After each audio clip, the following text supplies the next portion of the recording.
esperar unos minutos para que me entreguen los materiales de la mesa para empezar este panel. Vamos a contar con la participación de 3 expositores. Hay una cuestión que debo confesar con toda franqueza. Yo no hablo portugués. O sea, que cada vez que intervenga voy a hablar en español. Número 1.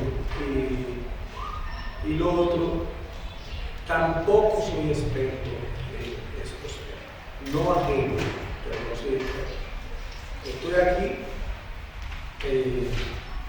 con el objetivo de aportar en lo que nos toca para que sigamos avanzando. Esta discusión es una discusión que será parte de nuestros procesos. Las expositoras sí son expertas, estudian, conocen, conocen a Débora, a la compañera, y así tenemos, está pensado como en cada panel, con la intervención de cada una de ellas, finita, o sea, el tiempo contado, y la participación del público será fija, ¿de acuerdo? Y después intentaremos ahí, entre todos, con la participación del público también, que será también en el tiempo que está estipulado para esta actividad. Perfecto. Bueno, vamos a empezar con ese tema. Débora es una persona que creo que aquí no hay muy poco que no le conozcan. Una docente de larga data dedicada al trabajo de investigación y difusión de todo lo que tiene que ver con temas como interseccionalidad, cultura, en fin. Y como decía, ALAMES, la Asociación Latinoamericana de Medicina Social, precisamente ese compromiso de trascender esa mirada en la que nos subsume el sistema, aporta a ir construyendo esta agenda de forma colectiva, donde todos y todas podamos aportar a la transformación. Entonces vamos a empezar con la participación de Débora y entonces luego ahí iremos armando esta. Gracias. Sí, está funcionando.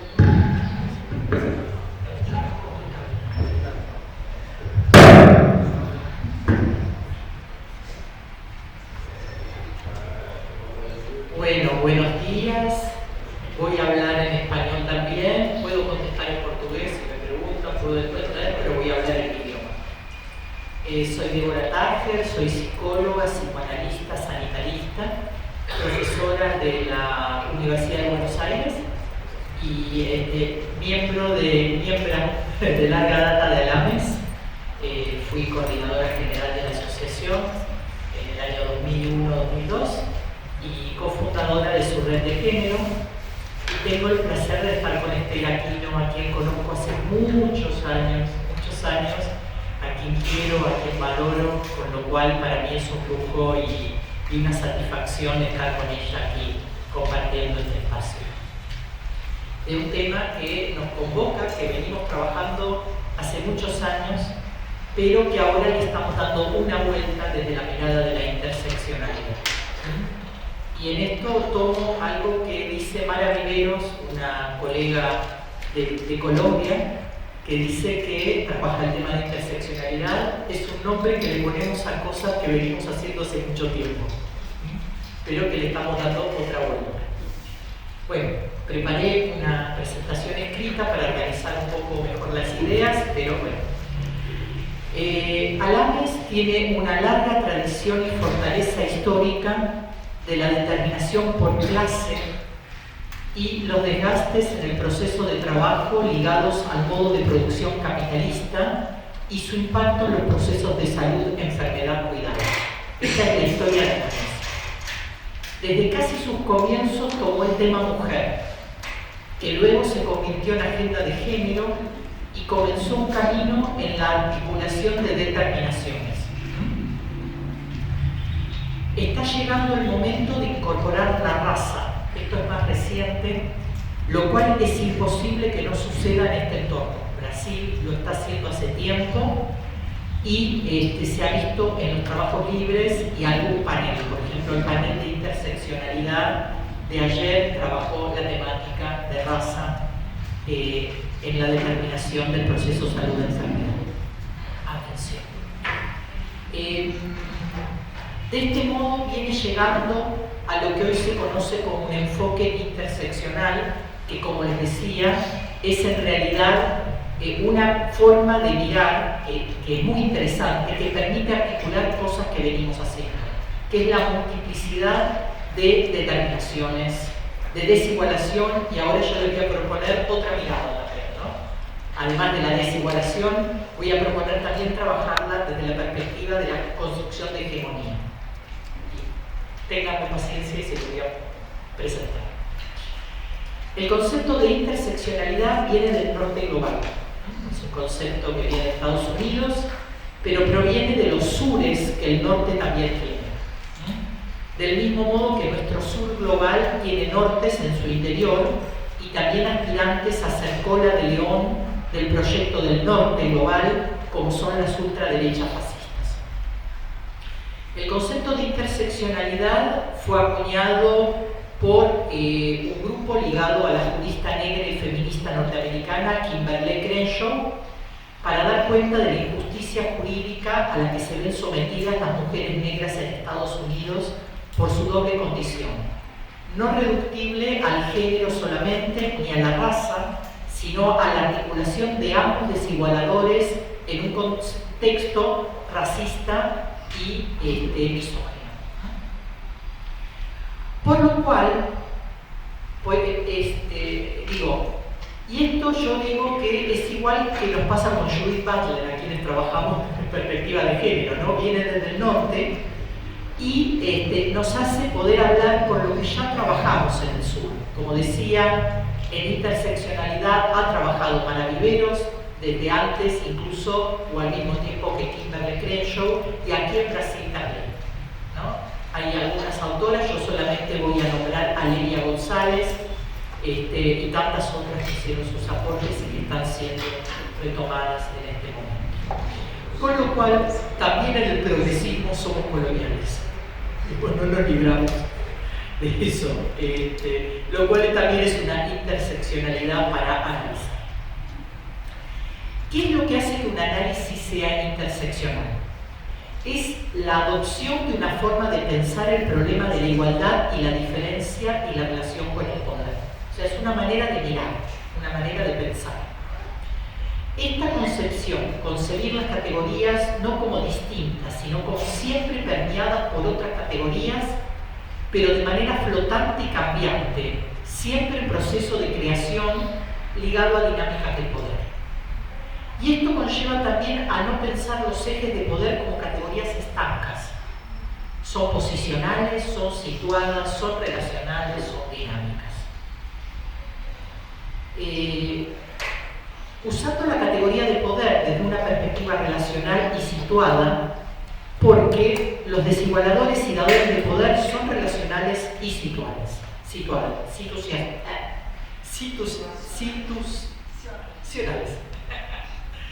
Y también, y esto es importante transmitir, compartir con ustedes, que tiene diferentes niveles de lectura y de intervención. Tenemos un nivel estructural, institucional, que podemos leerlo desde lo interseccional, pero también tenemos un nivel en la vida cotidiana o en el campo de la subjetividad y los vínculos.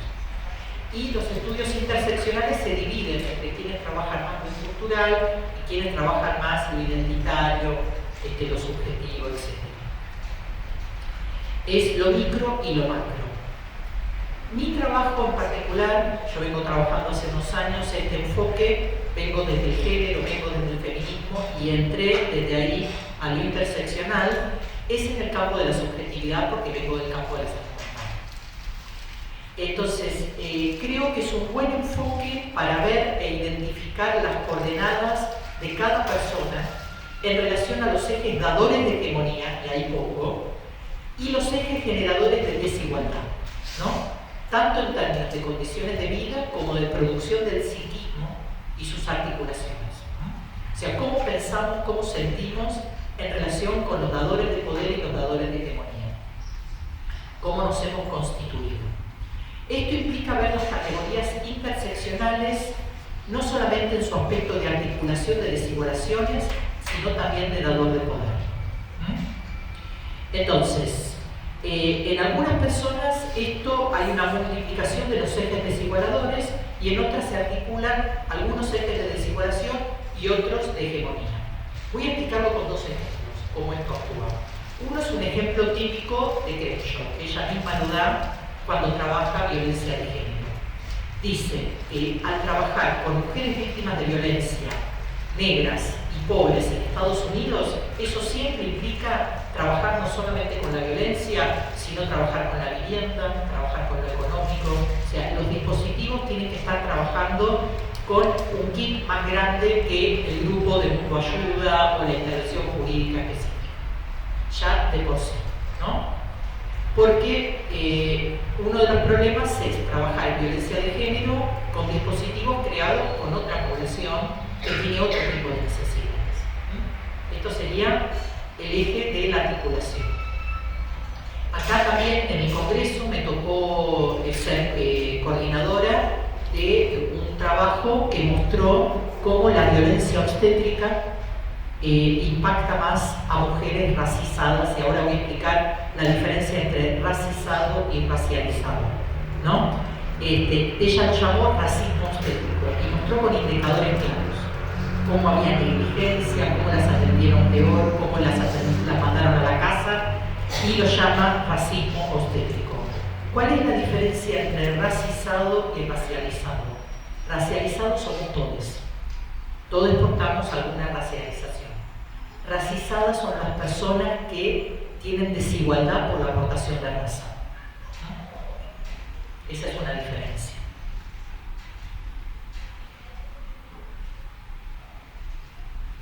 Otro ejemplo que muestra, voy a darles un ejemplo de articulación entre construcción de hegemonía y desigualación en la misma persona. Por ejemplo, el trabajo con masculinidades. En un sistema como el nuestro, el sistema patriarcal, por ser varón, el tema de género le da a los varones una construcción de hegemonía. Pero en un contexto racista, ¿no? O en un contexto clasista, un varón puede tener hegemonía por el género y puede tener desigualación por la clase y la raza. ¿Sí? Entonces, un varón joven negro de sector corporal en Brasil, en una gran ciudad, tiene alta probabilidad de tener problemas con la policía, incluso de ser asesinado por la policía, mucho más que un hombre negro mayor o una mujer negra de la misma edad. Pero los vínculos en su casa va a tener más poder que la mujer negra de la misma edad y que el varón negro más grande. ¿Se entiende? La misma persona, en situaciones diferentes, en lo estructural está desigualado y en lo vincular tiene hegemonía. Esto es muy importante porque nos permite tener una interpretación de muchos fenómenos que si no se nos escapan. Desde los aportes del psicoanálisis a la salud colectiva, que es lo que yo estoy tratando de introducir un poco, juntando mis mundos, podemos decir que la mayoría de estas acciones acontece sin voluntad explícita y sin conciencia de estos actos y sus efectos. Pasan, se hacen. La gente no quiere decir que no sean responsables, pero no se hace de forma consciente. Están interiorizados. Y esto incluye una actitud tutelar hacia las personas desigualadas, desde las personas que portan algún dador de hegemonía, hacia las cuales se establece una especie de mentoría, se describe de sus relatos, se sospecha de ellas o simplemente se las cataloga como riesgosas o peligrosas. Autores que trabajan el impacto de la racialización y racicización en el psiquismo utilizan el concepto de blanquitud, que aquí lo he escuchado bastante, para referirse a las personas que la portan como personas a las cuales no les ha pasado que la raza sea un problema. Nuevamente, la diferencia entre racializado y racizado. Lo mismo pasa con el género o la clase social. Quien porta un género hegemónico no sabe que tiene género. Quien tiene poder económico no sabe que tiene atributos de clase social, o no lo considera de esa manera. Lo considera como cuestiones personales, cuestiones de su personalidad, sus habilidades, etc. Entonces, esto pasaba hasta hace poco con la masculinidad como género. Los varones no se habían dado cuenta que tenían género, ¿no? Y se dieron cuenta que era un problema con el ni una menos o con el Me Too. Cuando se los empezó a interpelar, cuando se democratizaron las incomodidades, como me gusta decir, ¿no? Esto que siempre estaba del lado de la incomodidad, del lado de las personas desigualadas, empezó a pasarles a algunas personas que portaban algunos dadores de hegemonía. Y muchos varones comenzaron a identificar que ellos también estaban generizados y que podían ser escrachados o cancelados por haber hecho en algún momento de su pasado algún extractivismo sexoafectivo o intelectual, haciendo uso de su posición hegemónica. No sé si les resulta conocido este tipo de cuestiones. ¿Sí? Bien. Y ahora habían quedado en lo que, tomando las palabras del fútbol, habían quedado en offside o en posición adelantada, ¿no? Como nos corrimos, se notó lo que hacían. Y es el enfoque interseccional de articulación entre desigualadores y dadores de hegemonía es interesante para pensar lo vincular, pero también para pensar algunas cuestiones de lo político que está pasando en este momento. Nos permite, ¿me siguen bien? ¿Sí? ¿Sí? ¿Vamos bien? Ok. ¿La gente que habla portugués entiende? Sí. Bien, ok. Bueno, entonces, nos permite identificar cómo en un contexto de aumento de la desigualdad y la concentración de la riqueza, portar un rasgo de hegemonía como la blanquitud, ser ciudadano de un país, la heterosexualidad o la masculinidad, cuando no se tiene más que eso, cuando solo se es blanco, cuando solo se es heterosexual, cuando solo se tiene un pasaporte del mismo país, hace que se vean atraídos por una plataforma de los discursos fascistas, antidemocráticos, racistas, misóginos y homofóbicos. Precisamente para conservar ese único rango de hegemonía. Parafraseando a Michael Kimmel, que también viene del norte, que es un teórico de las masculinidades, que él trató de pensar el apoyo de cierta gente a Donald Trump. Dice, es un montón de hombres blancos cabreados, ¿no? Angry white men, que lo único que tienen es la masculinidad y tienen la blanquitud, no tienen acceso, no tienen plata, no tienen trabajo, pero son blancos y son hombres. Y están enojados. Eso también tiene. Y que el enojo es un muy buen antidepresivo, gente. Así que eso se les puede contar. Porque también se escudan ahí. Entonces, los atrae los neofascismos, y ahí, para poder entender también un poquito de esto, cómo la interseccionalidad del campo de subjetividad nos puede entender qué atrapa el neofascismo de esta población, es que se han apropiado muy bien del malestar actual de la gente que porta un solo rasgo de hegemonía y no tiene nada más, ¿no? Y esto se está traduciendo, o sea, ellos adhieren a estos discursos, pero al mismo tiempo se está traduciendo en aumento de indicadores en el campo de la salud. Se está traduciendo en el campo de la salud. ¿Uy?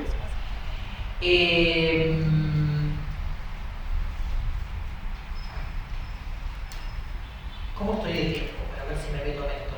Tengo 3 minutos. Bueno, solamente voy a decir que han aumentado las enfermedades cardiovasculares, han aumentado las violencias, han aumentado los femicidios, Han aumentado los problemas de salud mental, ¿sí? Y esto tiene que ver con que hay mucho enojo, hay poca inclusión, hay llamamiento al odio como único factor de sentimiento, y al mismo tiempo no hay soporte institucional de procesamiento de eso, y las mujeres nos hemos corrido de ese lugar por el feminismo, por los cambios, y además porque también por el neoliberalismo lo sabemos hacer peor que nuestras madres y abuelas. Entonces ahí hay un cóctel explosivo de vuelta de esas cosas para los propios varones y de implantación de esos temas en femenidades, en migrantes, en personas racializadas, etc.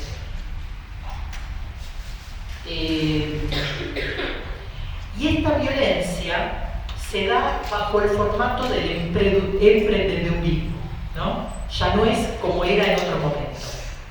De hecho, hay autores que hablan de emprendedores del odio. Para esto también es interesante para trabajarlo en el campo de la violencia. Dado que el corrimiento actual del capitalismo al tecnofeudalismo promueve un modelo de autonomía a ultranza que implica una imposición del deseo propio totalmente desligado del otro como sujeto. O sea, esto que venía pasando con la producción de subjetividad neoliberal aumentó exponencialmente.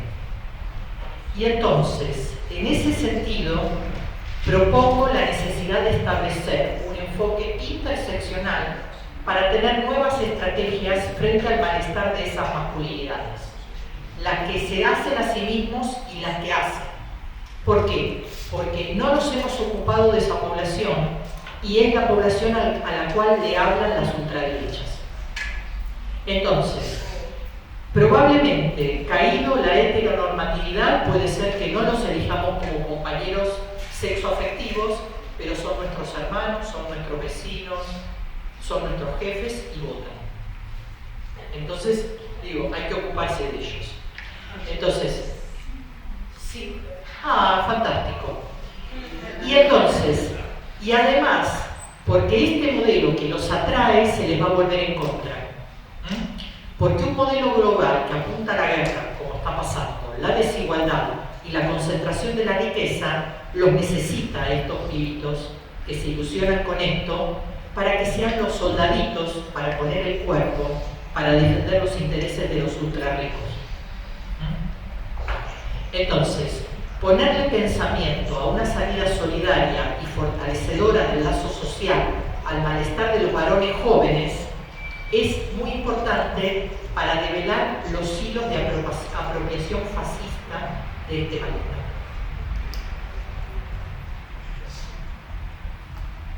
Y creo que el enfoque interseccional nos puede ayudar también a esta tarea, ¿sí?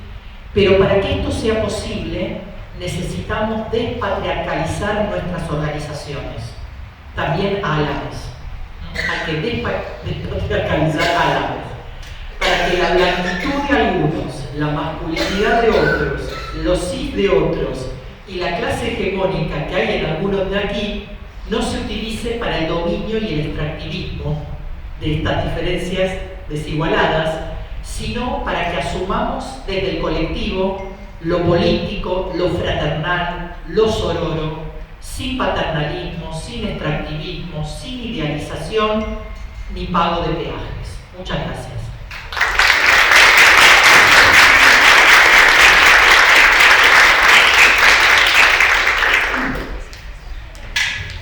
Bueno, una tarea interesante, sobre todo entender todas las conceptualizaciones que para algunas es muy conocida, pero para otros probablemente sea una tarea pendiente. Entender primero lo que es el título de este encuentro, segundo, cómo que acaba de compartir con nosotros sus experiencias de investigación, de donde ella lo ve, lo que tiene que ver con hegemonía, algunos conceptos que ya no son tan nuevos, pero cómo nosotros tenemos que retomarlo de esa nuestra cada herramienta que todos tenemos a a veces olvidamos, interseccionalidad, problema cultural de género, y cómo ver el consciente y el inconsciente, cómo nosotros reproducimos, y digo nosotros y nosotras reproducimos de manera cotidiana muchas de esas desigualdades, cómo las justificamos. Entonces, primero entiendo la necesidad de reconceptualizar, repensarnos nosotros mismos desde lo que somos, desde la individualidad, desde lo que nos impone el sistema y desde las organizaciones a las que pertenecemos. Entonces vamos a continuar con un poquito menos de presión porque lamentablemente una de las expositoras no está, o sea que van a tener más tiempo y también va a tener más tiempo el público para participar en el tema. Vamos con la segunda compañera a escuchar su ponencia.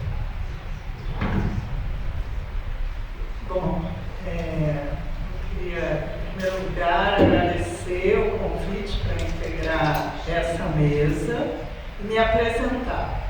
Eu sou Estela Aquino, sou professora do Instituto de Saúde Coletiva na Universidade Federal da Bahia e onde eu coordenei por 20 anos um programa que é o programa MUSA, que é um programa de estudos em gênero e saúde, e o que eu vou trazer para vocês, o que eu vou tentar colocar na minha apresentação é, em primeiro lugar, fruto de um trabalho coletivo, incorporar a interseccionalidade na saúde em estudos quantitativos e, ao mesmo tempo, trabalhar os seus desafios não é uma tarefa fácil, não é, definitivamente não é. Mas, como eu espero talvez mostrar para vocês, ainda que por um tempo curto que a gente tem aqui, e depois a gente pode até desdobrar no debate e em contatos futuros, é um caminho que tem se mostrado muito profícuo, muito importante, não apenas do ponto de vista científico, mas também do ponto de vista político, né? Eu fui do Conselho Nacional de Direitos da Mulher durante 8 anos, representando a Abrasco. Atualmente, já na segunda gestão, eu sou vice-presidente da Abrasco. Então, se vocês olharem a minha trajetória, é uma trajetória que vem combinando produção de conhecimento com ativismo político, na tentativa de qualificar o debate dos movimentos sociais e, ao mesmo tempo, contribuir para influenciar as políticas públicas do ponto de vista do alcance da equidade, que eu acho que é o tema geral dessa mesa, não é? E, bom, só um informe para vocês, estar aqui para mim tem um lado afetivo, porque eu comecei a minha carreira acadêmica no Instituto de Medicina Social. Eu fiz minha residência, fiz meu mestrado e iniciei entrando por concurso como professora. Ali eu comecei o meu trabalho como professora, onde eu fiquei até o momento que eu fui buscar o doutorado na Bahia e acabei me apaixonando de várias formas e ficando por lá. Então, essa é a minha história para vocês localizarem quem eu sou e como é que o que é que eu vou falar para vocês aqui. Sou uma velha professora, então vocês me desculpem se em alguns momentos eu tiver uma abordagem didática. Isso é o vício e a matriz, né, dessa atuação. Eu queria começar dizendo, Júlia vai me ajudar. Ah, não é mais Júlia. Gabi? Gabi vai me ajudar. Eu ontem, inclusive, vim para a mesa de interseccionalidade e vi que meus slides, todos com fundo azul, super bonitos, eram invisíveis. Então eu fiz tentando dar um pouco mais de visibilidade ao que eu estava trazendo. Primeiro eu queria começar reafirmando aquilo que já foi dito pela Emanuele e reiterado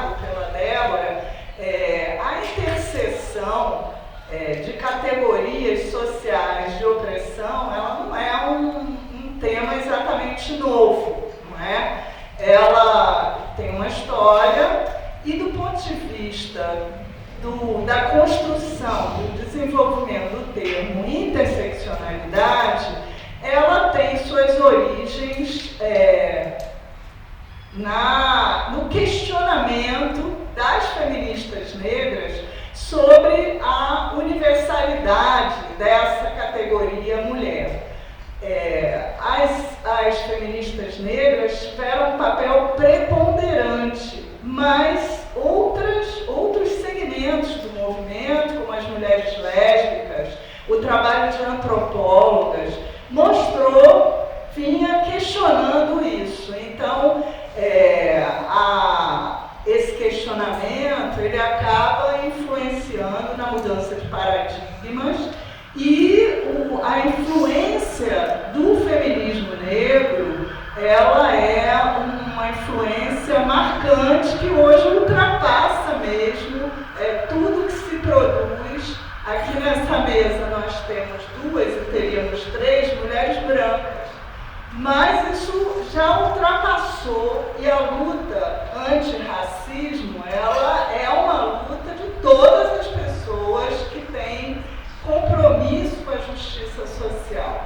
Então, feito isso, eu queria também ressaltar que no sul global, quer dizer, esse termo ele tem origem nos Estados Unidos, mas no sul global, e particularmente aqui no Brasil e na América Latina, a gente tem uma série de formulações muito precoces, muito antes do termo interseccionalidade ter sido cunhado. E para lembrar a Lélia Gonzalez, que é uma intelectual de grandeza imensa, não é? E que hoje vem sendo cada vez mais descoberta e trazida, né, para o debate com outras contribuições, ela em 1976 ela publicou um trabalho com dados da PNAD, da Pesquisa Nacional por Amostra de Domicílios, mostrando que as mulheres negras estavam na base de uma hierarquia social que, num certo sentido, aproximava mais as mulheres brancas de homens brancos do que as mulheres brancas com as mulheres negras. Então, pensem bem, 76, isso é muito antes do termo interseccionalidade ter sido cunhado, e outras autoras que foram inclusive lembradas ontem pela Emanuele Góes, também vinham trabalhando com isso, embora não utilizassem esse termo que veio a aparecer depois. O segundo ponto que eu queria levantar é que quando o termo ele é desenvolvido, ele passa a ser utilizado de uma forma bastante ampla já pelos estudos qualitativos, mas ele estava fora dos chamados estudos quantitativos. Então, numa revisão pode passar, viu? Numa revisão que foi publicada em 2021, que tem como limite o fato de só alcançar artigos publicados em inglês, confirma que a primeira vez que o termo aparece com a Kimberly, em 1989, mas um estudo quantitativo utilizando isso, ele vai aparecer bem mais tarde, né, em 2001, e 90% da produção ela vai ocorrer já a partir de 2010. Então, vamos dizer que essa utilização, ela continua muito desafiadora, pode passar. E a Patricia Hill Collins, que é também uma autora que foi aprofundar essa discussão do ponto de vista acadêmico, ela chama a atenção para o fato de que interseccionalidade é um arcabouço teórico que tem implicações políticas, mas que ele tem como elementos centrais que não podem ser esquecidos quando a gente incorpora as ideias de desigualdades sociais, relações de poder que foram trazidos pela Débora aqui, contexto social e justiça social. Então, é um conceito que tem essa potência no sentido não só de produção de conhecimento, mas de apontar para algo que também foi levantado ontem, que ao mesmo tempo que a gente está falando de opressão, a gente está falando de movimentos de resistência e de luta para mudar aquilo que a gente está apontando. Pode passar.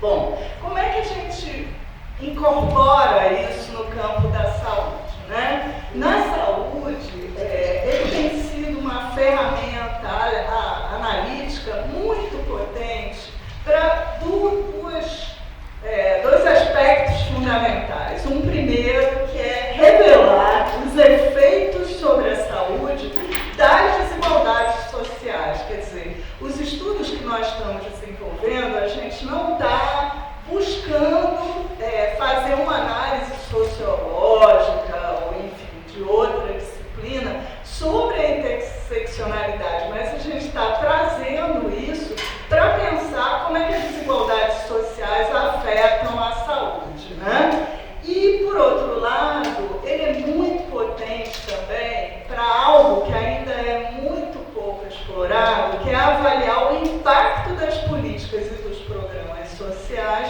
sobre as desigualdades e, consequentemente, sobre os problemas de saúde.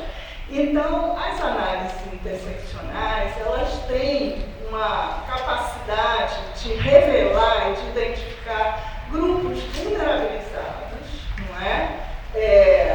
E contribuir para o aperfeiçoamento das políticas de saúde do ponto de vista de tornar o sistema de saúde, pelo menos como utopia, mais inclusivo e justo, e defender algo que também a Emanuele levantou ontem, que é necessidades de todas as pessoas. Então, ele tem essa capacidade de abranger todas as pessoas. Pelo fato de considerar categorias, né, como raça, gênero, que Débora levantou aqui, etnia, que eu levantaria como algo muito relevante no Brasil e também na América Latina, e outras, como idade, orientação sexual, capacidade, isso faz com que torne a sua utilização complexa, não é? Cada uma dessas categorias carrega em si uma história, um referencial teórico, seus limites, seus desafios e, portanto, exige análises que são análises complexas, não apenas análises no sentido quantitativo, estatísticas, mas análises que vão recorrer a diferentes disciplinas, teorias sociais, para a sua interpretação. Pode passar, né? Bom, o Brasil, todo mundo aqui sabe, e eu acho que mesmo quem não é do Brasil sabe, é considerado um dos países mais desiguais do mundo, né? E essas desigualdades, elas se aprofundaram durante a pandemia de Covid. Quer dizer, as desigualdades não foram criadas, eram desigualdades que já estavam, eram desigualdades prévias. E, entretanto, elas se aprofundaram durante a pandemia. Aqui nesse cantinho tem um dossiê que a Abrasco publicou, que eu recomendo a vocês, que eu acho que ficou muito bom, muito completo, fazendo análise do antes, durante e depois, né, da pandemia. O que a pandemia nos ensinou e deixou como legado. E essa influência da pandemia, ela não se deu só pelo vírus, ela se deu também pelas barreiras que foram criadas a serviços de saúde. Então,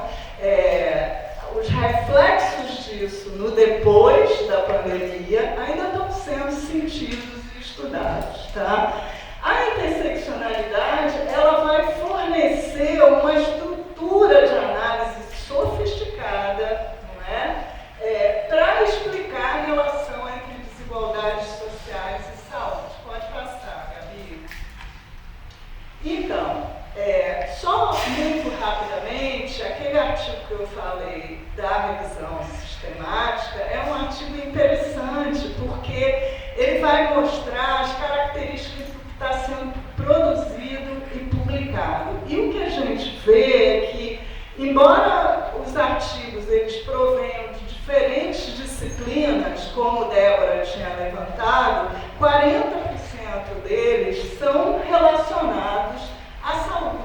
Então, existe uma literatura já bastante ampla sobre isso. A maioria dos estudos vai enfatizar gênero e raça, né, como categorias que são privilegiadas nesses estudos, mas também educação, orientação sexual secundariamente, tá? Então, isso eu recomendo que vocês depois possam dar uma olhada nessa revisão, porque ela fornece um panorama do que está sendo produzido do ponto de vista de estudos quantitativos. Bom, existe hoje um intenso debate metodológico sobre o que como é que a gente incorpora, que análises são mais adequadas ou não, mas de qualquer forma, a gente teria que considerar 3 elementos que são muito importantes. Primeiro, a ideia de múltiplas identidades interseccionais. Segundo, a existência e a consideração nos estudos de populações que são historicamente oprimidas e marginalizadas. E, por fim, o contexto socioestrutural da saúde. Pode passar. Bom, a aplicação, ela é uma aplicação que visa estudar vários aspectos, né? Seja do bem-estar, adoecimento, até a ocorrência de morte, acesso a serviços de saúde, e é um pouco isso que a gente vem trabalhando nos nossos estudos. E ao incorporar esses marcadores sociais e a ideia de trabalhar interseções, a gente precisa de amostras grandes, porque senão é impossível a gente fazer análises adequadas dessas relações, não é? Pode passar. Em termos de estratégias metodológicas, se a gente tem estudos com dados primários, a gente tem a possibilidade de incorporar variáveis, indicadores que expressem aquilo que a gente está querendo medir. Mas, por outro lado, a necessidade de grandes amostras torna esses estudos mais caros e complexos. Então, muitas pessoas recorrem à análise de dados, das grandes bases de dados, que o Brasil tem muitas. Só que as nossas bases de dados em saúde, elas são muito limitadas em termos das informações que estão disponíveis para a gente poder construir um quadro de análise que seja compatível com aquilo que a gente se propõe a fazer. Pode passar. Toda análise ela deve refletir os sistemas de dominação e privilégio, e a construção de grupos de comparação ela deve estar orientada por essa ideia das hierarquias, da hegemonia. Então a gente vai comparar grupos que são definidos, seja por discriminações explícitas ou implícitas, que caracterizam as desigualdades sociais e, por último, os efeitos sobre a saúde. Pode passar. Bom, e aqui eu queria, já caminhando mais para frente, eu queria dar 4 exemplos do que a gente vem fazendo, não é? Porque é uma forma da gente mostrar não só as escolhas que a gente vem fazendo, como também os desafios que estão postos e os resultados desses estudos. Pode passar. Nós, desde o início do MUSA, temos tentado fazer aquilo que foi levantado sobre não a incorporação da sexualidade, mas de trabalhar com categorias de desigualdade, marcadoras de opressão, não é? Mas um marco da incorporação da interseccionalidade no MUSA foi a tese de doutorado da Emanuele Góes, que é uma pesquisadora de grande talento, não é? E que, em um estudo nosso sobre atenção ao aborto, ela incorporou toda essa literatura e a forma de refletir e construir o estudo para mostrar, em última instância, que as mulheres negras, elas, por conta do racismo estrutural, elas enfrentavam uma série de barreiras e isso fazia com que as condições de vida, de experiência do aborto, da busca de cuidados, pode passar, Gabi, que elas tinham a marca disso nessas trajetórias. Então, ela mostra que as mulheres pretas tinham menor escolaridade, tinham mais relatos de aborto provocado, que é sempre um desafio para quem estuda aborto, tinham abortos em etapas mais tardias da sua gravidez, não é? E elas enfrentavam tanto barreiras individuais quanto barreiras institucionais, ou seja, elas esperavam mais por vaga, esperavam mais para serem atendidas, e ela então chama isso de discriminação interseccional, porque ao mesmo tempo que tinha aquilo que ela interpretava com os dados das evidências empíricas como sendo fruto do racismo, tinha o estigma do aborto. E isso fazia com que as mulheres tivessem uma situação de grande desvantagem. Pode passar, Davi.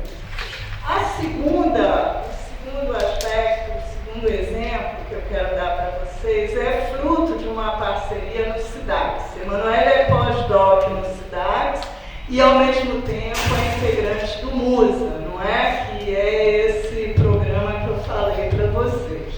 E o SIDAX, ele tem uma coisa espetacular, que depois, até se vocês tiverem interesse, eu posso falar um pouco mais no debate, que é a construção de uma coorte chamada coorte de 100 milhões de brasileiros. Para vocês terem uma ideia, nós trabalhamos nesse estudo com mais de 20 milhões de mulheres.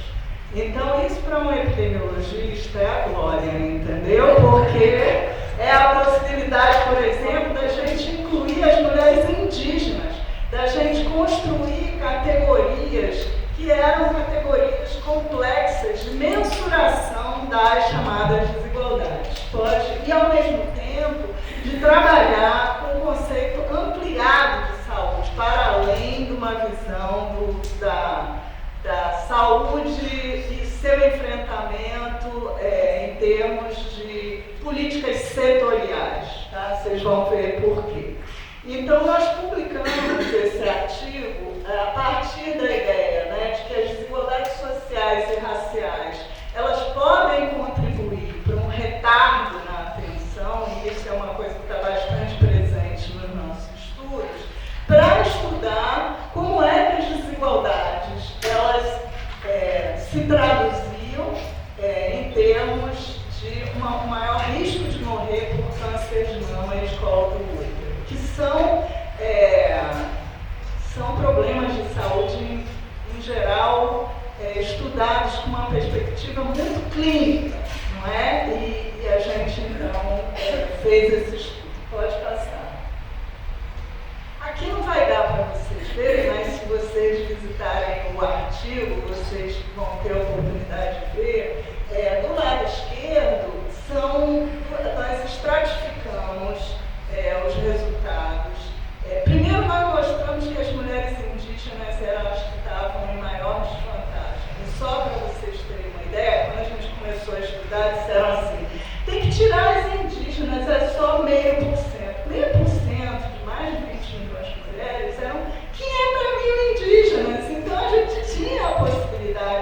estudar, e nós mostramos que elas tinham um risco 80% maior de morrer por câncer de colo de útero do que as mulheres brancas. E nós analisamos a mortalidade segundo condições de moradia e escolaridade, como marcadores de condições de vida e de desigualdades sociais. E com isso, nós mostramos que a maior vulnerabilidade era não só das mulheres indígenas, como também das mulheres pretas e pardas, não é? Das mulheres negras que tinham um risco aumentado de morrer por câncer de colo de útero. Agora, o que foi surpreendente nesse estudo é que ali do lado esquerdo vocês veem que tem quase que uma relação dose e resposta nos gráficos, mas do lado direito, que é em relação ao câncer de mama, independente das condições de moradia e da escolaridade, as mulheres negras tinham um risco maior de morrer por câncer de mama do que as mulheres brancas, o que não era esperado, porque, em geral, o câncer de mama é atribuído a mulheres com nível socioeconômico e escolaridade mais alta.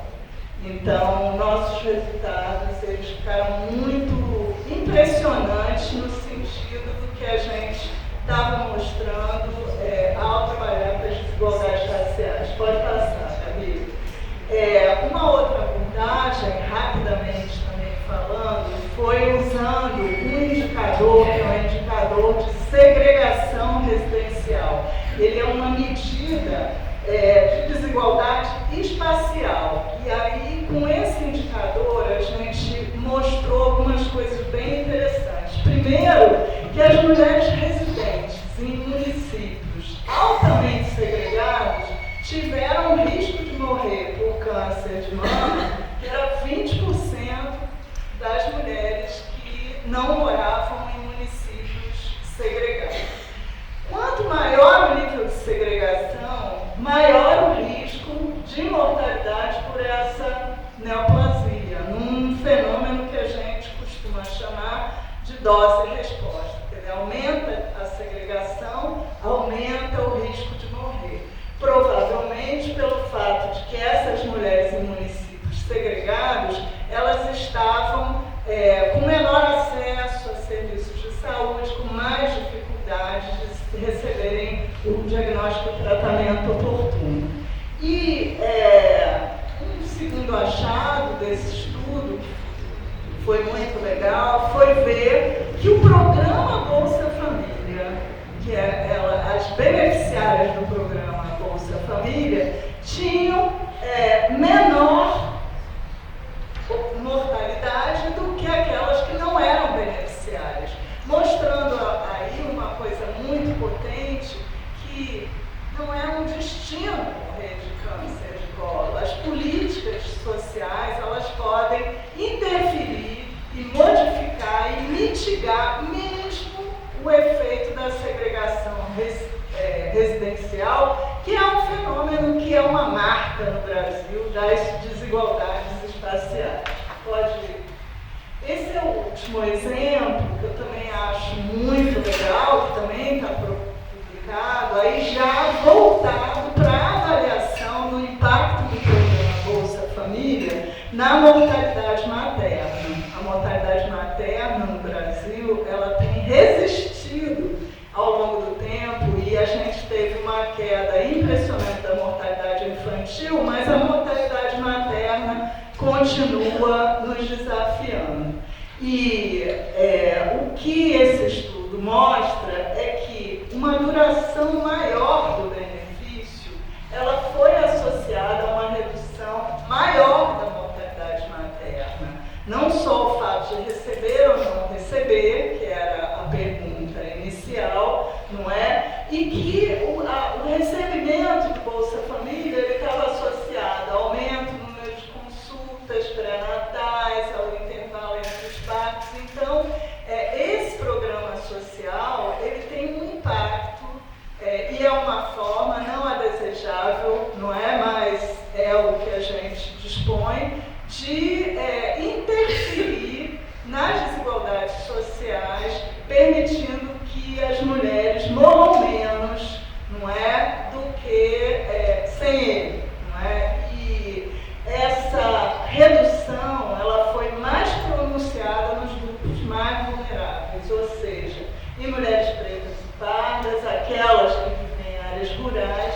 em municípios menos desenvolvidos. Pode passar. Então, já finalizando a minha apresentação, eu queria articular isso que eu apresentei rapidamente com o tema geral da equidade, pontuando algumas coisas que eu considero importantes. Primeiro, a nossa experiência ela tem mostrado a riqueza e a adequação da abordagem interseccional na produção de conhecimento sobre saúde. São várias evidências que vocês depois podem visitar. É o último slide. Segundo, essa incorporação ela tem permitido identificar grupos vulnerabilizados ou mesmo grupos invisibilizados, como é o caso das mulheres indígenas, não é? Permitindo que a gente possa mapear necessidades de saúde que não estão sendo satisfeitas e barreiras de acesso à atenção à saúde. As barreiras institucionais, isso ficou muito evidente na pandemia, se vocês tiverem interesse a gente pode retomar, elas devem ser eliminadas. As barreiras são barreiras implícitas e explícitas. Aquelas que durante a pandemia dizia, quem vai usar o ventilador, o respirador? Quem é que tem direito a ser salvo?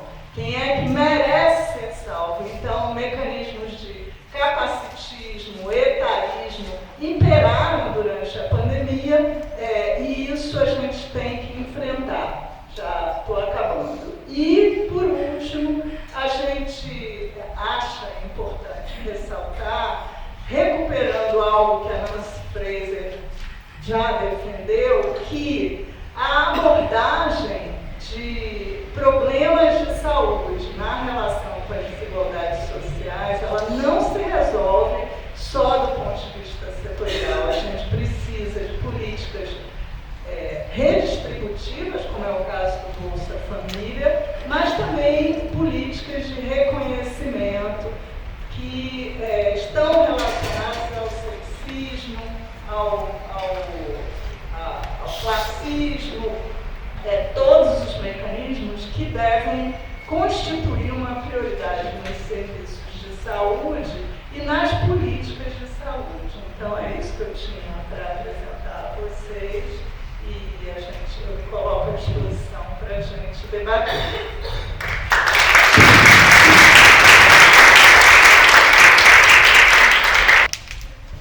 Bom dia a todos e todas. É um prazer enorme estar nessa mesa, prazer enorme estar ouvindo todos vocês, em particular ouvindo a Estela, que é uma pesquisadora e uma amiga que eu acompanho há muitos anos, que eu respeito enormemente o trabalho. E, na verdade, eu estou aposentada, sou uma pesquisadora fui pesquisadora da Fiocruz e trabalhei a minha vida toda muito voltada para a questão das desigualdades sociais e do acesso, né? E vim aqui um pouco me inspirar e me atualizar e ver onde é que essa discussão está nesse momento. E aí eu queria trazer algumas questões que dizem respeito um pouco a essa trajetória, coisas que como é que eu vi essas temáticas e como é que ela está sendo apresentada, onde ela enriqueceu enormemente e onde, para mim, ainda permanecem algumas dúvidas. Primeira questão da interseccionalidade, de uma certa forma, eu ouvi pela primeira vez lá, eu fiz meu doutorado na Inglaterra, na década de 80, num debate de um marxista, o Eric Olin Wright, né, e no debate se teria a predominância ou não da classe social frente a outras categorias sociais. Eric Olin Wright me pareceu um marxista extremamente inspirado, mas eu acho que foi nessa discussão que ele, de uma certa forma, publicou vários livros, né, teve uma operacionalização de classe social extremamente interessante para os estudos empíricos. Entretanto, ele já faleceu, Eric Olin Wright perdeu um pouco espaço, né, nesse debate, eu acho, por conta da defesa que ele fazia do predomínio de uma certa hierarquia, né, quando vocês estão realmente defendendo uma horizontalidade dessas categorias até na vivência, na experiência singular de cada pessoa, né? Então, primeiro é trazer, quer dizer, o Éric Oliveri, que foi quem eu usei muito, quer dizer, e a interseccionalidade, talvez o conceito tenha também se alterado muito ao longo desse tempo, né? A segunda questão que eu queria trazer, ela diz respeito... Um minutinho, só, por favor. A questão da desigualdade, né, do ponto de vista... quer dizer, primeiro eu queria trazer a questão do acesso. Na medida que o acesso ele não é distinguido do processo de cuidado e da qualidade, isso fica um bloco inteiro, a gente perde algumas, do meu ponto de vista, né, algumas digamos, nuances, inclusive do ponto de vista da política, né, porque o acesso, eu posso ter definições mais amplas e mais restritas do acesso, mas o acesso, ele vamos pensar num sentido restrito, a capacidade de entrar no sistema de saúde, né? Nesse sentido, ele é mais institucional mesmo, né? Ele tem, qual é o desenho desse sistema, enquanto que esse sistema ele tem ele rechaça, né, determinados grupos mais vulneráveis ou não, né? Enquanto que do ponto de vista da qualidade, aí, quer dizer, como professor, nós temos uma literatura, principalmente uma literatura, a qualidade foi muito mais trabalhada inicialmente pelos Estados Unidos, né? Então, uma literatura estadunidense que vai mostrar, e é antiga, que vem da década de 70, né, que todas as condições sociais, né, oprimidas, elas têm pior qualidade no cuidado. Isso é uma marca. Então, ao separar acesso de qualidade, ao entrar o ser humano em ação, as desigualdades, elas aparecem, porque vamos pegar racismo como um conceito amplo, o racismo se impõe, né? O racismo dos indivíduos, né? Dos profissionais, né? Então, e aí são ações bem diferentes, tratar como os indivíduos, né? Se veem diferentes e usam essa diferença de uma forma opressora, né? Com relação a como é que eu desenho um sistema de saúde. Por exemplo, eu acho que no Brasil a gente tem um sistema de saúde que é desenhado, na sua maioria, de uma forma muito igualitária como desenho. Mas as práticas, aí a gente entra, e é muito universal. O problema das desigualdades na qualidade do cuidado é a sua universalidade. Você vai olhar em diferentes países, isso vai aparecer. Então, acho que essas nuances são importantes para eu vou ficar por aqui, senão vou falar muito, mas algumas questões que me apareceram, mas parabéns, que realmente tem um universo de novidades para poder adentrar esse mundo de olhar as desigualdades e a saúde e o acesso a serviços de saúde. Vamos a solicitar, por favor, que las intervenciones sean un poco breves. No porque no queremos que se expresen, sino porque esto es un espacio para provocar, no para que terminemos aquí con la solución de todo lo que estuvo.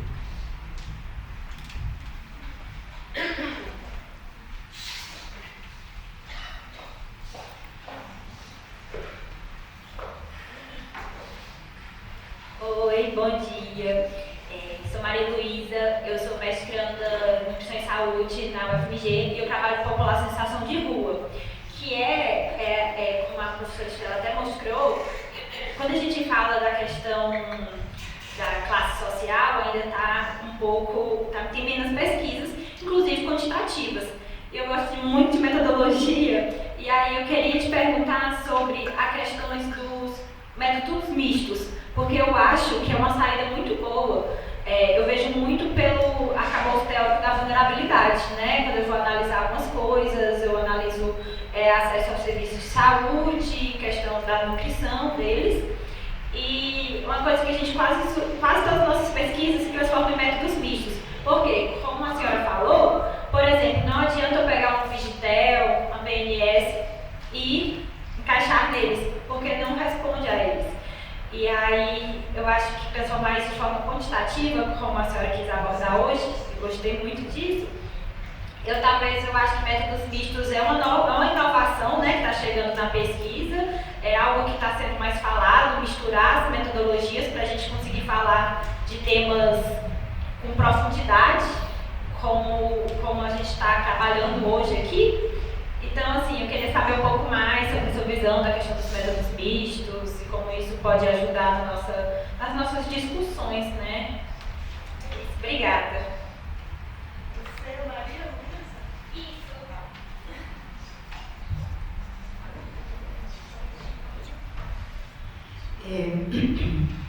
Bom dia, meu nome é Jimena Gianamendi, sou médica tropicalista da Fiocruz. Bom, parabéns pelas suas falas. Levam muitas reflexões, né? E por uma parte, uma questão que passo al español.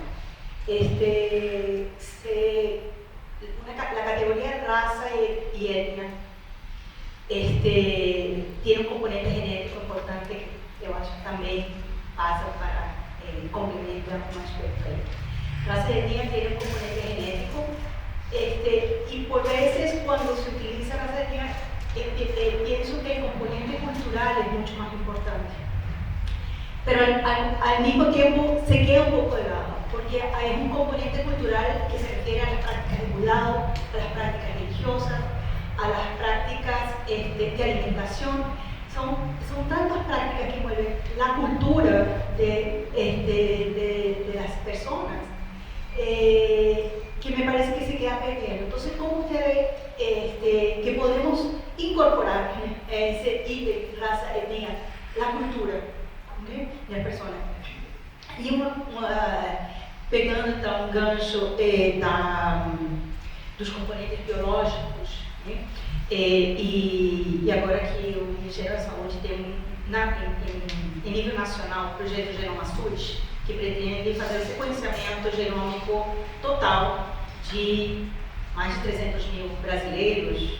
Parece pouco, mas é muito, é uma informação preciosa e perigosa.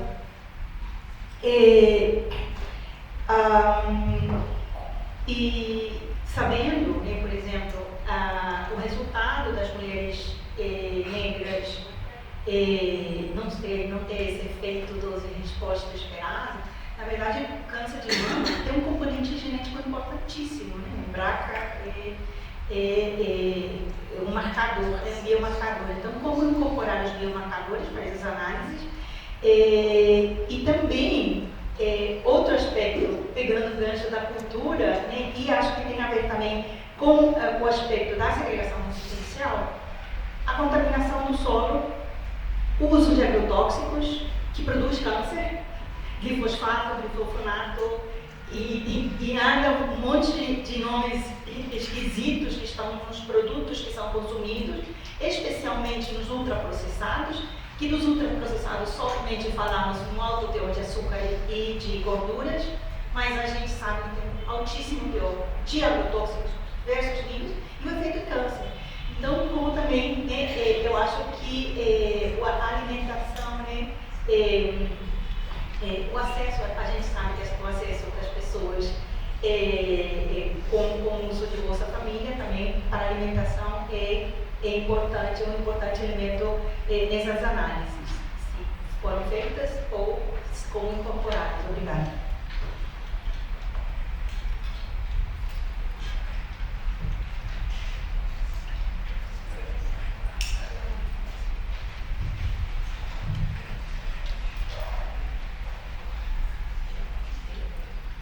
Bom dia a todas as pessoas, meu nome é Poliana, eu sou psicóloga de formação e mestranda em saúde coletiva na Universidade do Estado do Amazonas, em Rio de Manaus.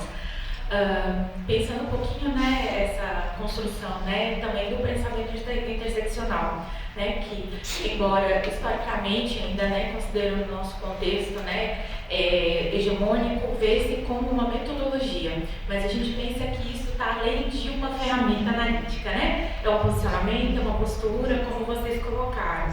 Eu pesquiso famílias e orfandades em contexto de feminicídio, né, no campo das ciências sociais e humanas, e a gente pensa a interseccionalidade como uma postura, mas também para além de uma ferramenta metodológica. E eu queria saber, né, na opinião, o que vocês pensam sobre isso, como tem sido a formação, a mudança na formação em saúde coletiva, né, a partir de ainda haver, né, a distribuição entre linhas, né, de pesquisa, didaticamente falando, mas como existe essa transição, né, e esses diálogos entre epidemiologia, né, avaliação de políticas públicas, campo das ciências sociais, como é que transitam, né, os diálogos, os debates, pensando também que a interseccionalidade ela transcende também muitas questões didáticas, né? Isso faz com que a gente faça um esforço um pouco maior para a gente se deslocar, né, entre os campos dos saberes. Eu queria saber a opinião de vocês sobre isso enquanto formação.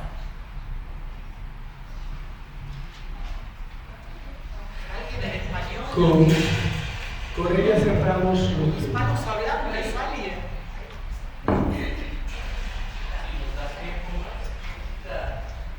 Buenos dias, bom dia.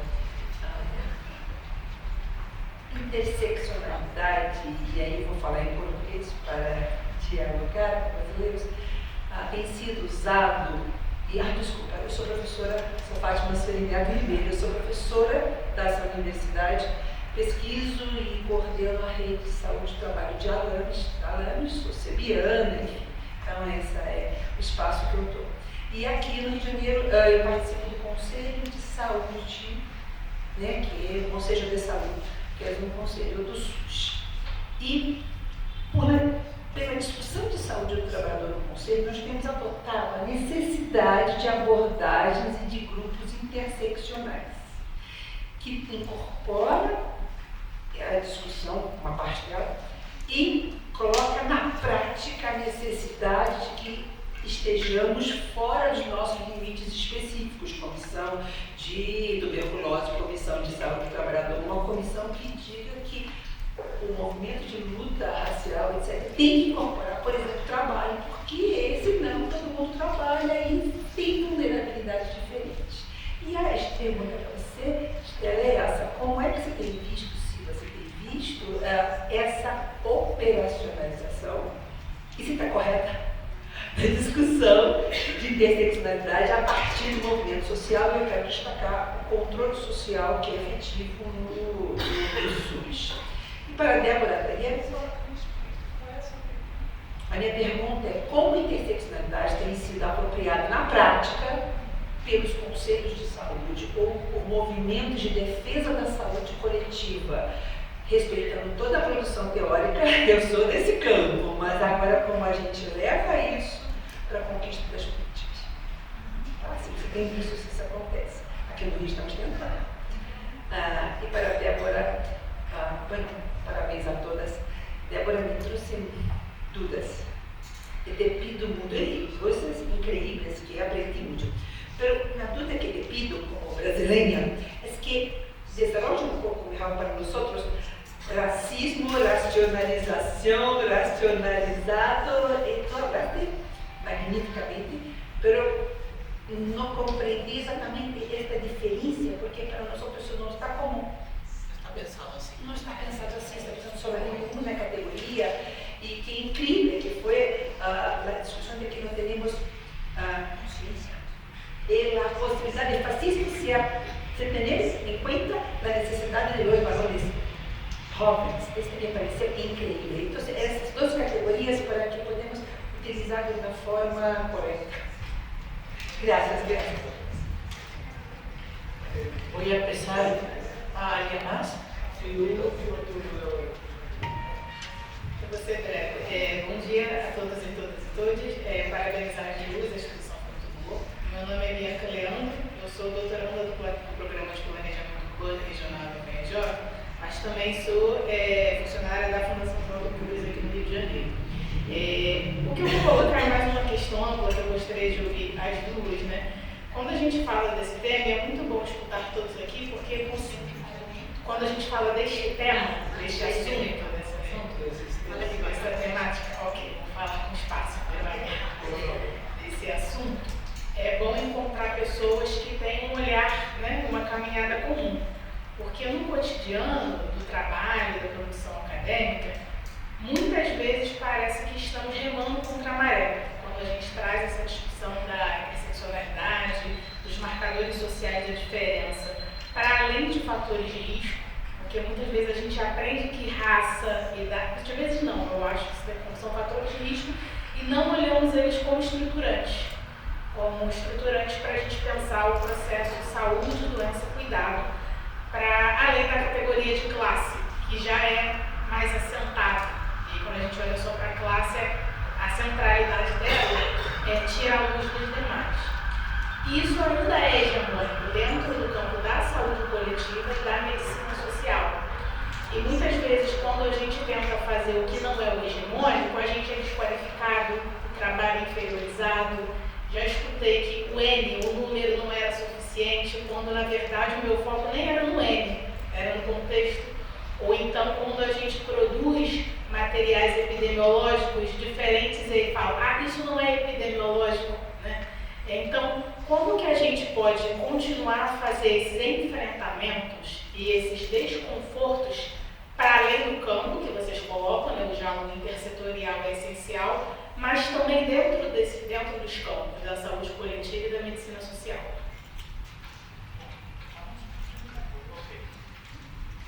Bom, antes de empezar, nos quedan exactamente aquí unos 15 minutos. Bueno, vamos para eso. Bueno, muchas preguntas.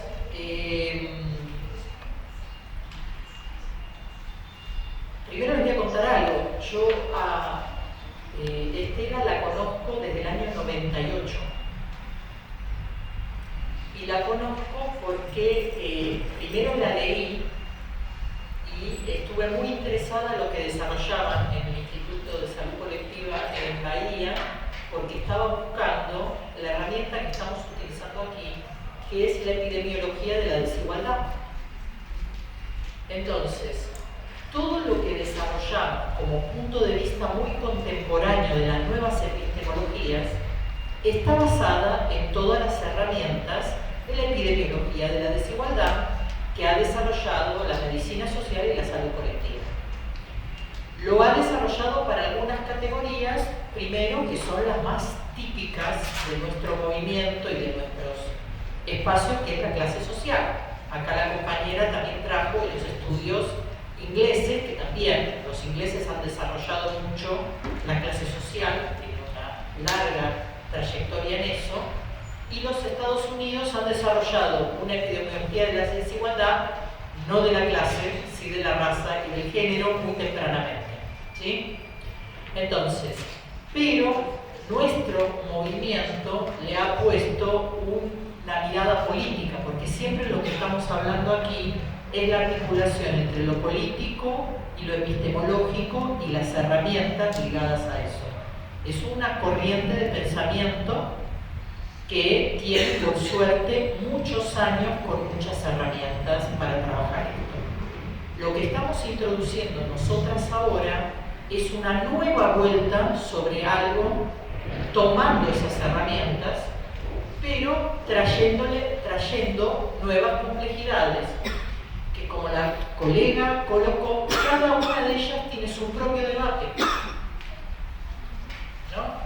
Dentro de género tenemos muchos debates, dentro de raza y etnia muchos debates, generación muchos debates, ¿sí? Cada uno de estos temas tiene tradiciones, debates, desarrollos en cada uno de los núcleos que ha trabajado, no es homogéneo y cada quien ha trabajado algunos aspectos y no otros para este tipo de cuestiones. Yo aquí me basé más en el campo de la subjetividad y no traje mis investigaciones. Yo trabajo desde esa misma época en pesquisa, en investigación, en el campo de la desigualdad y sus efectos con subjetividad, pero sus efectos en, digamos, los modos de enfermar y también los modos de atender. Tengo mucha pesquisa, fundamentalmente en mis primeros años, sobre enfermedades cardiovasculares, que ha sido mi temática específica, sobre clase y género fundamentalmente. Y después también hemos hecho otras investigaciones donde hemos visto algo muy parecido a lo que Estela encontró con la bolsa de familia, en nuestro caso con dos políticas sociales que han sido la jubilación de las amas de casa a partir del 2010 y la AUH, la Asignación Universal por Hijo, que ha tenido impacto en los indicadores. Hay una investigación que he desarrollado, que está publicada en la Revista Argentina de Salud Pública, de comparación de atención de mujeres con enfermedad cardiovascular en el Hospital del Cruce, Florencio Varela, sector popular, versus el CEMIC, sectores medios y sectores altos, donde vemos diferencia de la incidencia 10 años antes en sectores populares, pero también vemos el impacto en el acceso por las políticas sociales y por la perdurabilidad de las políticas sociales. Entonces, acá lo que tenemos es herramientas que permiten medir política, que permiten medir políticas específicas, con todos los paquetes de políticas que ha habido en nuestros gobiernos de ampliación de derechos, con desigualdad, con dificultades, pero donde sí se ha trabajado, y donde estas herramientas permiten medir impacto también, que es parte de lo que también Estela dijo que es lo menos medido, porque todavía se ha medido menos. Entonces, esto es parte de lo que quería, de alguna de las cuestiones que ustedes plantean. Otra de las cuestiones es que está la tensión entre lo cultural y lo genético, claro que sí, siempre, ¿no? ¿Cómo se mide? Pero, por ejemplo, yo digo algo que vengo hablando en el bus con Víctor Penchazade, uno de los genetistas sociales más importantes de nuestra región. Y él nos planteó que algunos factores genéticos solo se despiertan con condiciones de vida.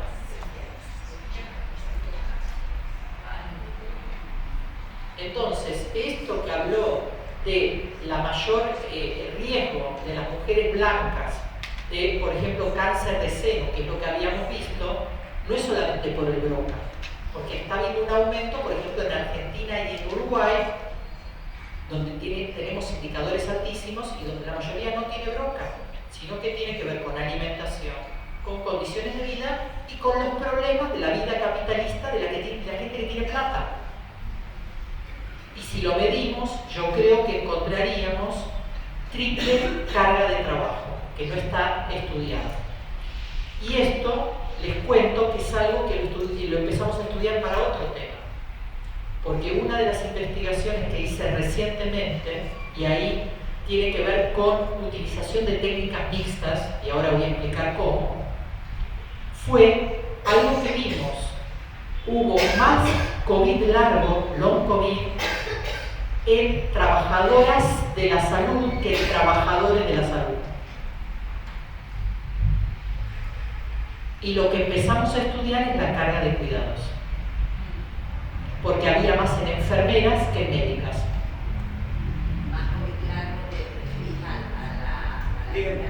La duración de sintomatología en el tiempo, más en mujeres general que en varones, trabajadores de la salud, y dentro de mujeres trabajadoras, más en enfermeras que en médicas. Entonces yo creo que si medimos también mucha de la determinación y empezamos a utilizar carga de cuidado, que casi no hay investigaciones en eso, vamos a encontrar muchísimas cuestiones. ¿Qué quiero decir con esto? Que muchas de las categorías políticas que hemos acuñado, las luchas de raza, las luchas de género, las podemos utilizar y traducir como se ha utilizado previamente en todas las categorías con respecto a clase social. ¿Sí? Entonces, y ahí tomo lo de Fátima, que obviamente siempre los movimientos sociales pueden utilizar pesquisa, siempre que puedan evidenciar que lo que ellos están diciendo políticamente lo pueden mostrar en efectos en la salud.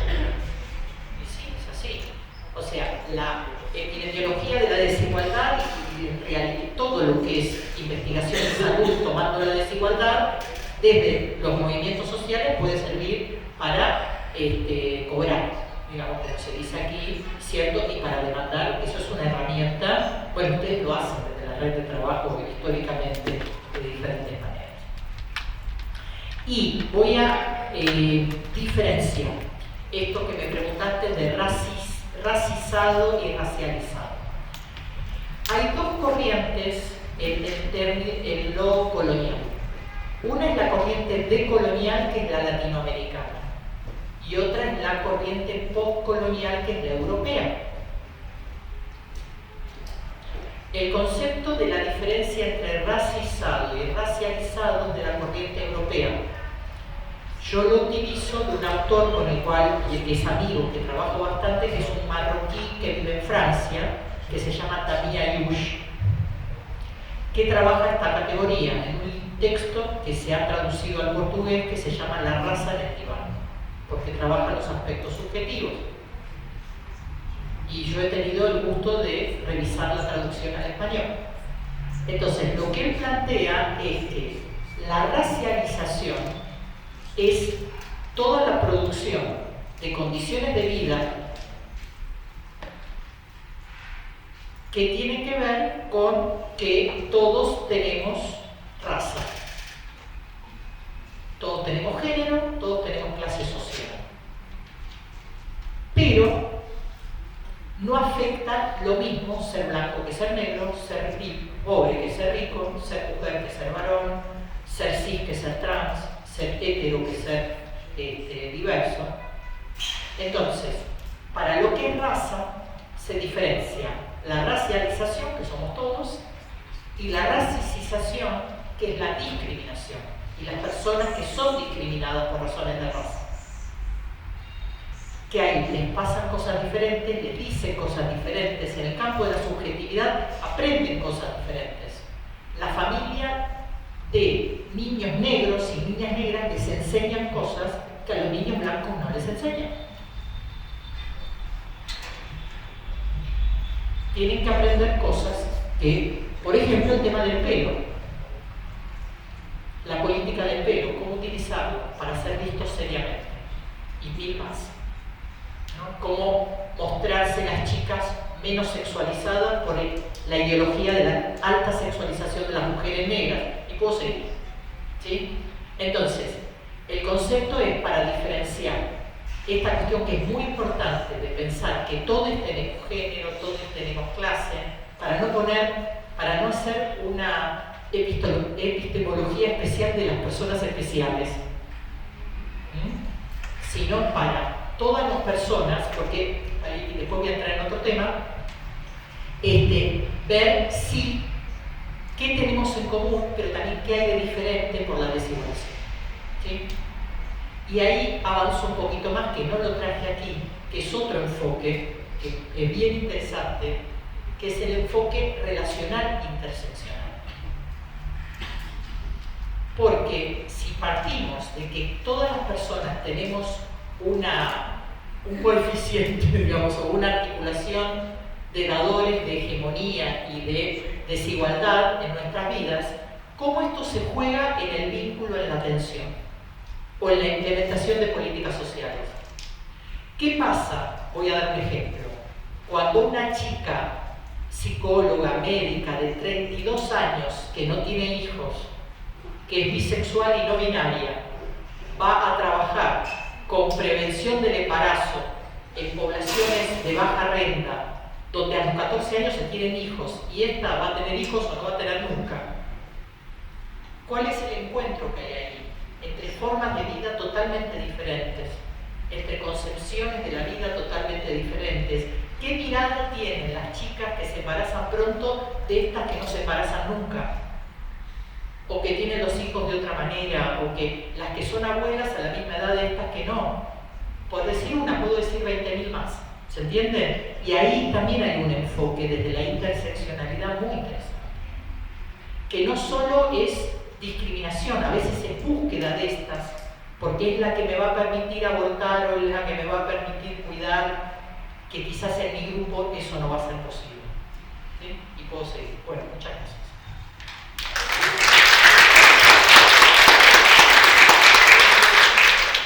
Bom, não sei nem por onde começar. Eu acho que vocês trouxeram questões que cada uma delas abriria uma nova mesa redonda. Então, eu vou selecionar algumas que eu acho que eu considero mais importantes do meu ponto de vista, nesse momento, para responder com o tempo que nos foi atribuído, não é? E me coloco à disposição para quem quiser me procurar depois. Meu e-mail é um e-mail muito fácil, de alguém que na universidade, numa época que ninguém usava e-mail, eu sou tão antiga que isso aconteceu, é só o meu primeiro nome, Estela, @ufpa.br.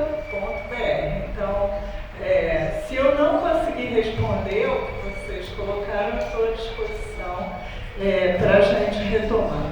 Eu vou começar dizendo que toda pesquisa, o trabalho de produção de conhecimento, ele, em primeiro lugar, ele exige recortes.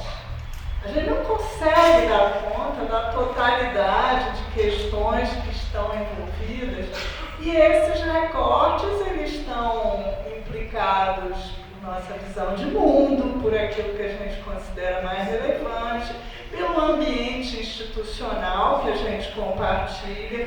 E aí o segundo ponto que eu gostaria de levantar é que, além de recorte, o trabalho de produção de conhecimento ele é necessariamente coletivo. Essa ideia de cientistas que trabalham e produzem, mesmo aqueles de campos como a filosofia, é sempre coletivo. E na área da gente, na área de saúde coletiva, eu entendo que a gente tem duas características muito importantes que marcam a nossa área e a forma como a gente faz pesquisa. A primeira é que é um campo interdisciplinar. Então, independente do objeto que a gente elege, a gente vai estar sempre dialogando, e pelo menos é recomendável que isso aconteça, está sempre dialogando com diferentes aportes de disciplinas, às vezes, com pressupostos distintos, com formas de explicar o mundo bastante distintas. E esse talvez seja um dos maiores desafios, especialmente como Débora levantou, a gente trabalha com doenças crônicas, não é? Doenças crônicas, não há como a gente investigar doenças crônicas sem recorrer a teorias sociais, a teorias biológicas, não é? E psicológicas. Então a gente está sempre nesse desafio.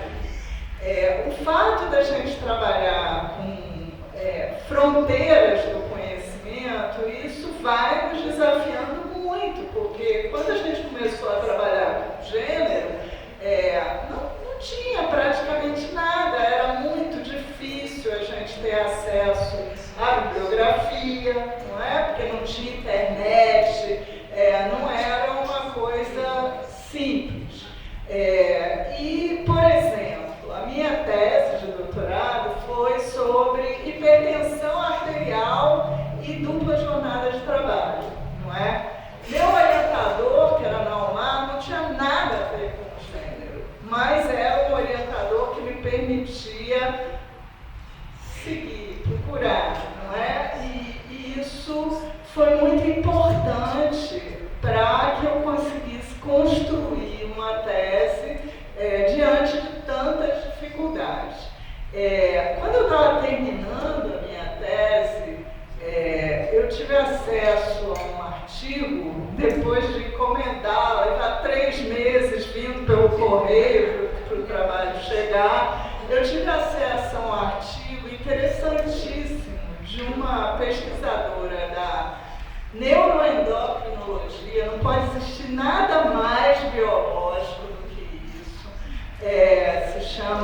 Marianne Frankenhauser, que ela trazia aportes para o que eu estava pensando, muito interessantes. Na medida em que eu trabalhando com a ideia e todos aqueles estereótipos do lar como espaço de reposição do estresse do trabalho, o trabalho como espaço de produção de alterações fisiológicas que estavam localizadas naquele ambiente. Ela resolveu desafiar isso para pensar como era comparar homens e mulheres em relação aos hormônios do estresse, comparando o espaço do trabalho, o horário que estavam no trabalho e o que acontecia quando eles voltavam para casa, aquele lar que era um espaço de reposição do estresse do trabalho. E o que ela achou? Ela achou isso, olha, 1996, foi quando eu defendi minha tese, foi um pouco antes disso. Ela mostrava que todos os hormônios, tipo adrenalina, catecolaminas, toda coisa que ela investigou, quando ela comparava homens e mulheres durante o horário, a jornada de trabalho, eles tinham padrões muito semelhantes. Quando voltavam para casa, os homens começavam a cair seus níveis de hormônio de estresse, enquanto as mulheres continuavam subindo. E aí ela faz toda uma discussão sobre diferenças de gênero, né, na socialização, na distribuição de tarefas, etc., que a gente também estava encontrando na pesquisa que a gente fez, que foi a primeira pesquisa que a gente fez, foi sobre trabalho. Depois a gente adotou outros objetos, mas naquele momento a gente via, por exemplo, que a escolha do trabalho noturno estava definida pelas atribuições de tarefas. Então as mulheres, as profissionais de enfermagem, trabalhavam durante o dia todo, trabalhavam à noite, quando chegavam em casa ainda iam fazer comida, ainda iam preparar o dia seguinte. E os maridos, os companheiros, que participavam mais da distribuição de tarefas, eram aqueles cujas mulheres tinham trabalho noturno, mas só aqueles ficavam durante a noite com as crianças, elas saíam para trabalhar e de manhã, quando elas voltavam, elas tinham que dar conta de tudo que era a atribuição dela. Então, o que eu quero dizer com isso? Eu quero dizer que a cada etapa da produção de conhecimentos, a gente vai recebendo, não é, aportes e contribuições para repensar, refinar nossos objetos, etc. Hoje, a medicina personalizada tem dado muita ênfase à questão da genômica e é sempre uma promessa, como se a gente fosse retornar à unicausalidade, são os genes, não é? E não é bem assim, quer dizer, em relação ao câncer de mama, no nosso grupo a gente tem pessoas da área de ginecologia, pessoas que estão trabalhando mais em relação a essa questão e os desafios que estão postos para as mulheres negras em relação ao câncer de mama, mas a conclusão que a gente chega é que essas explicações, elas respondem por um percentual tão pequeno que provavelmente o que ocorre é que as barreiras de acesso ao diagnóstico precoce, ao tratamento oportuno, têm mais importância. E isso, nós temos um outro artigo publicado com os dados dos registros de câncer do INCA, que é o Registro Nacional de Patologia Tumoral, onde a gente, avaliando várias coisas, a gente acabou chegando numa constatação que era tão relevante que virou o título do artigo. As mulheres autodeclaradas pretas tinham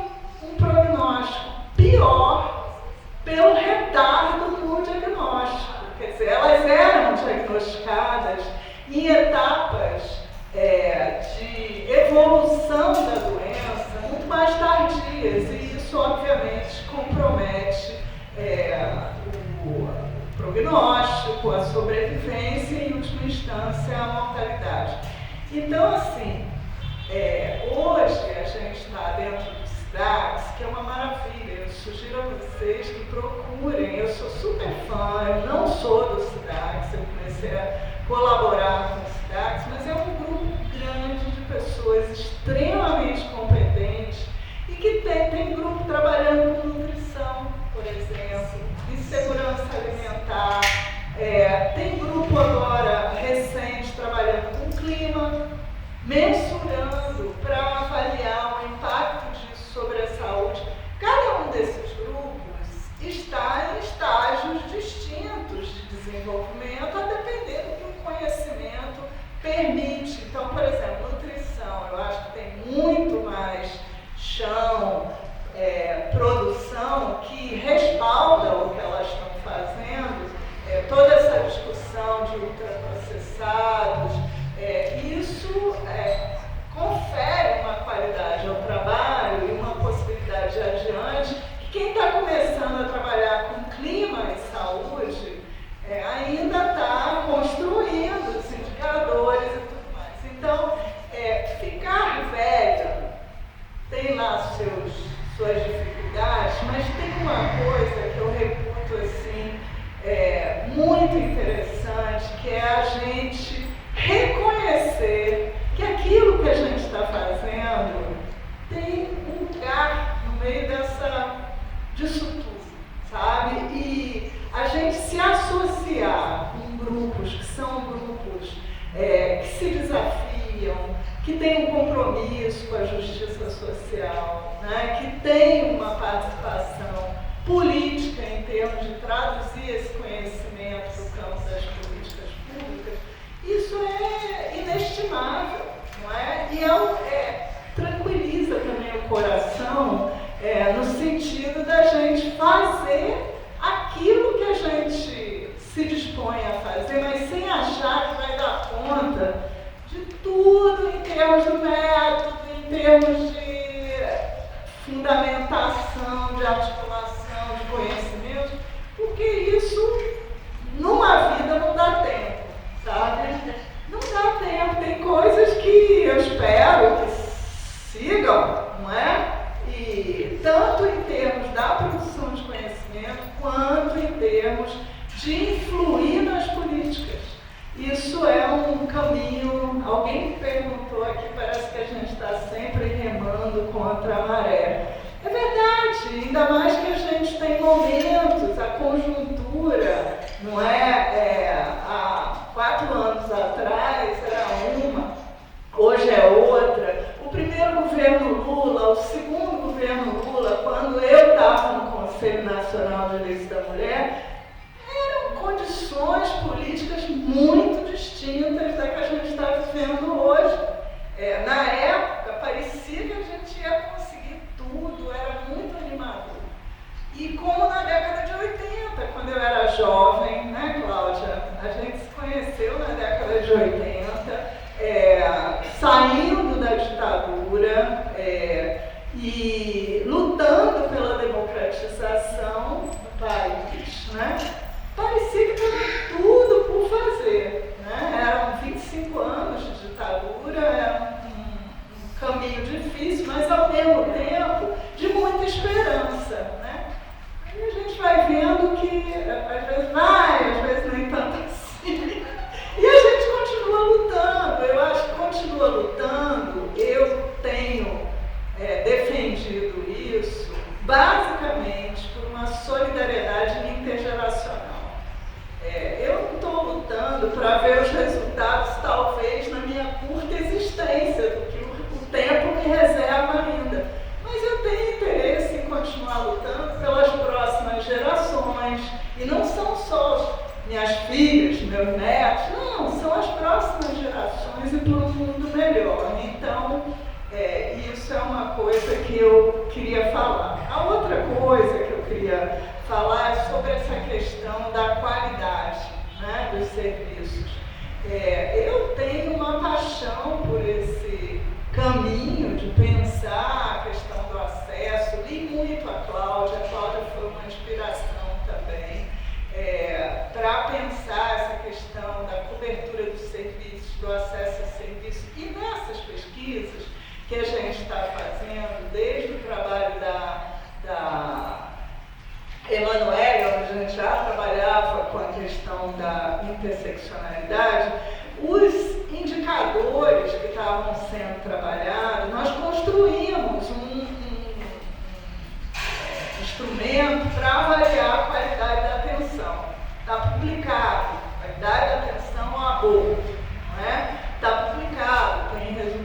sejam preconceitos e discriminação.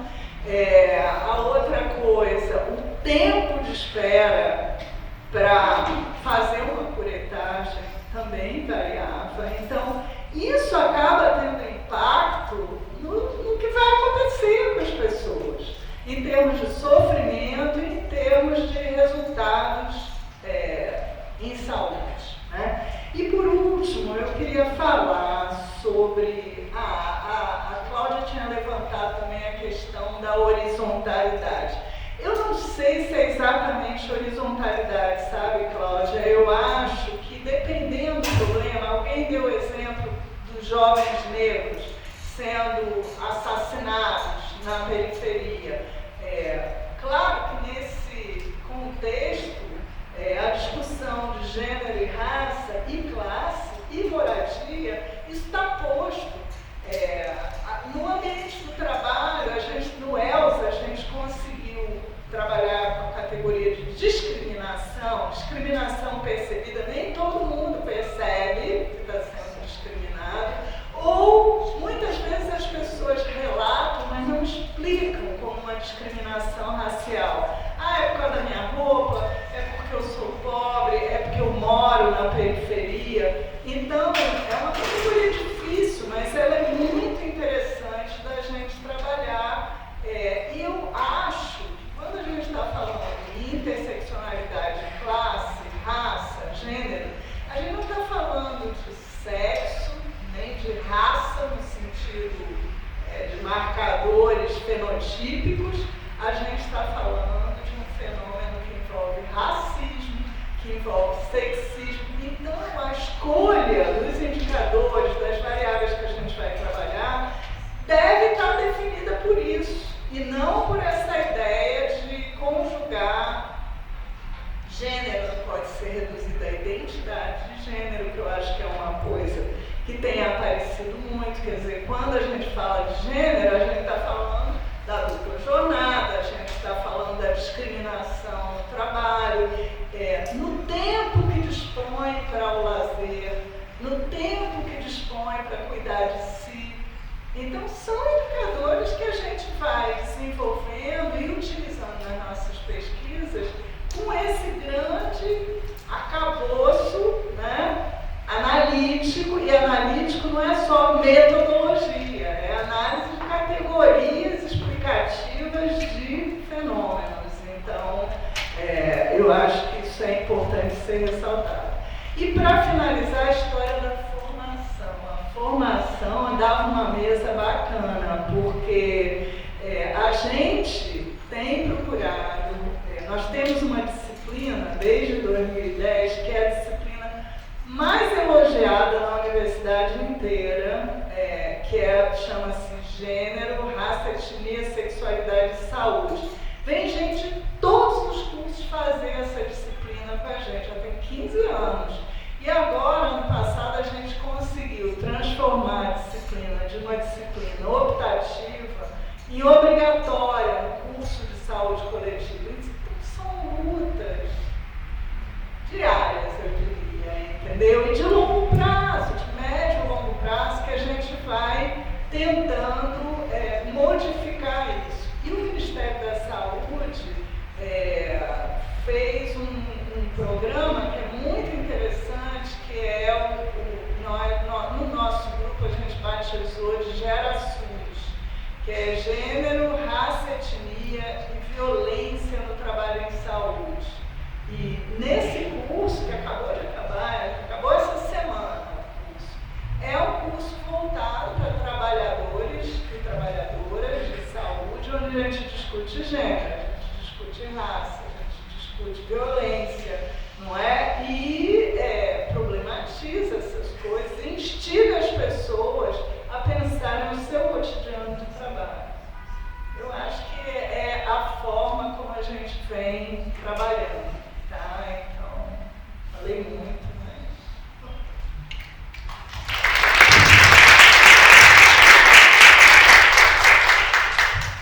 Bueno, gracias a todos ustedes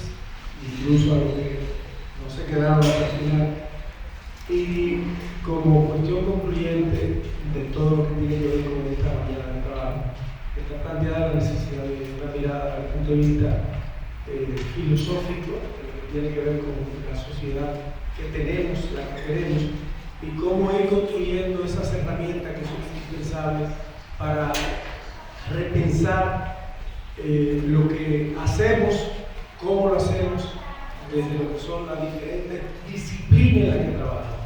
Esa mirada múltiple, holística, que hay que decirlo, el sur ha aportado de manera gigante, independientemente de que muchas de las referencias que se planteaban aquí para algunos conceptos estaban planteados desde el norte. Pero todo lo que tiene que ver con lo que es la mirada de la salud colectiva, si se quiere, hay que plantearse, ver cómo desde el sur se ha aportado y de manera especial desde la. Entonces, felicítenme.